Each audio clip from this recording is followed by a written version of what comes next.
So for today's video mga kabeshi, ayan, nagluluto tayo ngayon ng ating Italian meatballs.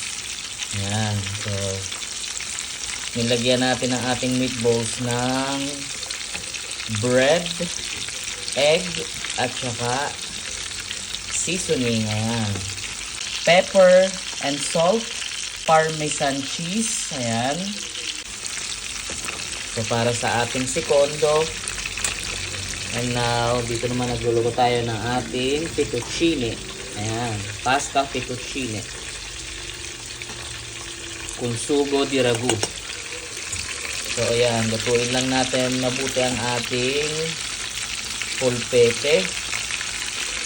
Ayan, so pag nag-brown na siya, so ready na ang ating. So ayan mga kabeshi, hanguin na natin ang ating polpete. Ayan, so napakabango at napaka-yummy ng ating Italian polpete o ang ating Italian meatballs.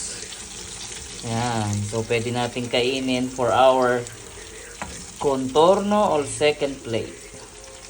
So kain na po tayo mga kabeshi. Ciao, buon appetito.